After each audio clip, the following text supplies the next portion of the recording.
Bienvenidos a una nueva edición de Agenda. Bienvenidos a Agenda, el espacio editorial de Democracia Abierta.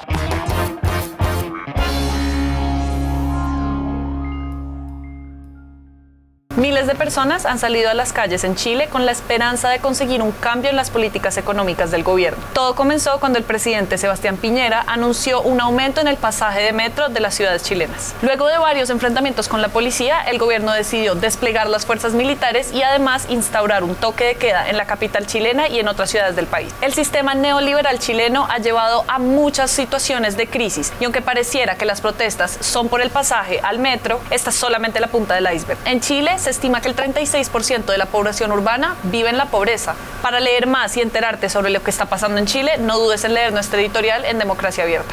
Estas últimas semanas han sido cruciales para el futuro político de América Latina. En Colombia, la ex senadora Claudia López del Partido Progresista Alianza Verde se convirtió en la primera mujer lesbiana de origen humilde en asumir la alcaldía de la ciudad de Bogotá. Además, en la ciudad de Medellín, el candidato independiente Daniel Quintero ganó la alcaldía por encima del aliado del expresidente Álvaro Uribe. Todo este proceso electoral representa un duro golpe al uribismo y ejerce una fuerza opuesta a la ola de derecha que corre por el mundo. En Argentina, el domingo pasado, un claro rechazo a las políticas del presidente Macri quedó totalmente evidenciado, cuando la izquierda logró vencer en la primera vuelta de las elecciones, dando un golpe al neoliberalismo sudamericano. Macri finaliza su primer mandato con los índices económicos del país en el peor estado. Por otro lado, Uruguay tendrá una segunda vuelta, dado que ninguno de los candidatos obtuvo más del 50% de los votos. El actual presidente del Frente Amplio se enfrentará al Partido Nacional,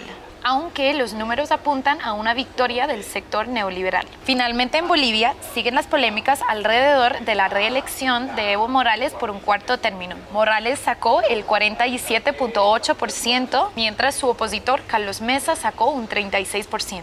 El pasado viernes 26, el Tribunal Supremo de Bolivia anunció la victoria oficial de Evo Morales.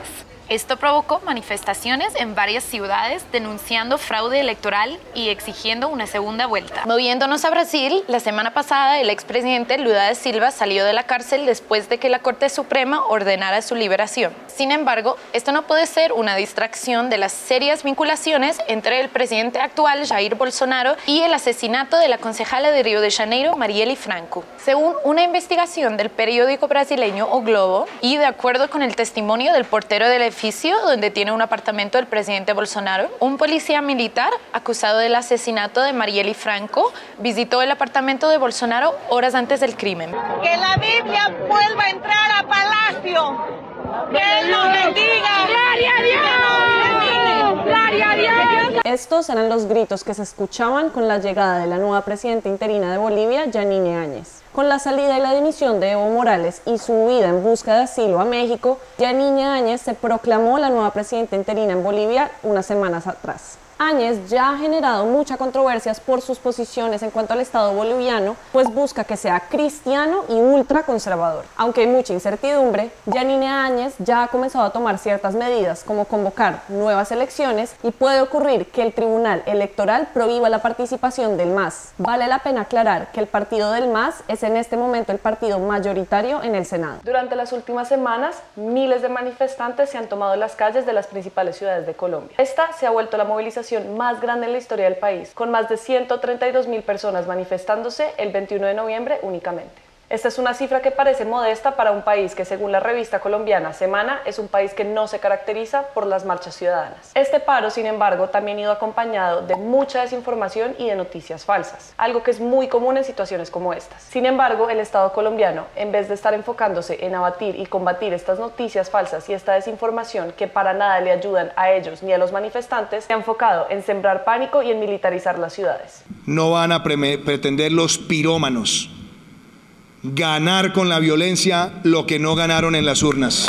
Empezando la segunda semana del paro nacional colombiano, vamos a ver cómo se sigue desenvolviendo el tema cuando el presidente ya ha convocado diferentes mesas, pero mesas que aún no representan a la mayoría de los líderes del paro. Después de 3 años de haberse firmado el acuerdo de paz en Colombia, deberíamos preguntarnos si realmente se alcanzó la paz. Según el texto del pacto, las víctimas fueron el eje central del acuerdo de paz. Aunque aún queda mucho trabajo por delante, este es el aspecto donde más se pueden ver resultados. Hasta el pasado de octubre se han entregado 214 informes y de los cuales cuales más de 100 han sido de organizaciones de víctimas. Además, se extendió el plazo para la entrega de los informes para incluir la mayor cantidad de víctimas posible. También las instituciones creadas por el Acuerdo de Paz han enfrentado muchas barreras por el gobierno de Duque. Desde jugar con las leyes estatutarias, he decidido realizar objeciones a 6 de los 159 artículos de la ley estatutaria de la Jurisdicción Especial para la Paz, hasta las demoras en el desembolso de los presupuestos. Todas estas acciones del gobierno son una muestra de la falta de compromiso y responsabilidad con el Acuerdo de Paz. Existen dificultades todavía en temas como el reparto y devolución de tierras, consolidación de instituciones creadas y otros conflictos armados internos, incluidas las disidencias de las FARC.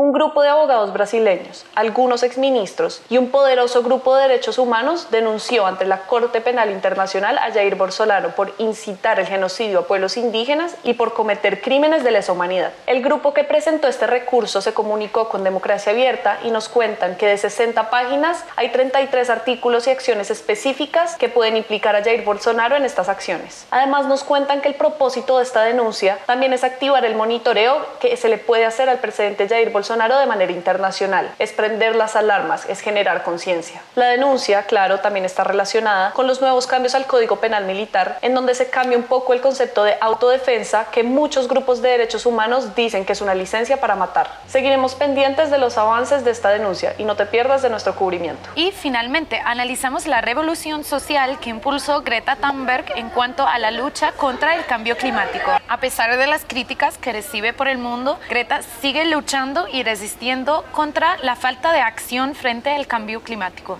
Ahora, ¿quién se lleva la tarjeta verde, la tarjeta amarilla y la tarjeta roja de este capítulo de Agenda? La tarjeta roja se la lleva el partido de ultraderecha de España, Vox, por su retórica contradictoria en cuanto a los derechos de las mujeres en España. La tarjeta roja se la lleva la represión política existente en Haití y las políticas colonialistas de Europa y Estados Unidos que lo han llevado a un estado de pobreza extrema. La tarjeta roja se la lleva a Colombia, en especial por puntear una lista tan sombría como lo es la lista Cívicos. La tarjeta amarilla se la lleva a Bolivia y el vacío de poder que dejó la renuncia de Morales y la incertidumbre ahora que enfrentan los bolivianos. La tarjeta amarilla se la lleva a Perú, pues preocupa la gran inestabilidad que están viviendo las instituciones políticas de ese país. La tarjeta verde se la lleva el movimiento feminista de Chile, pues busca la construcción de una nueva constitución que incluya los derechos fundamentales de las mujeres. Finalmente, la tarjeta verde se la llevan las movilizaciones pacíficas por la región, que han demostrado que existe la capacidad de exigir transformaciones sociopolíticas importantes, a través de movilizaciones progresistas que se enfrentan a las élites conservadoras. Para más espacios como este, suscríbete a nuestro canal de YouTube y síguenos en nuestra redes Facebook, Twitter e Instagram. Muchas gracias por acompañarnos este año y nos vemos en 2020 con más capítulos de Agenda.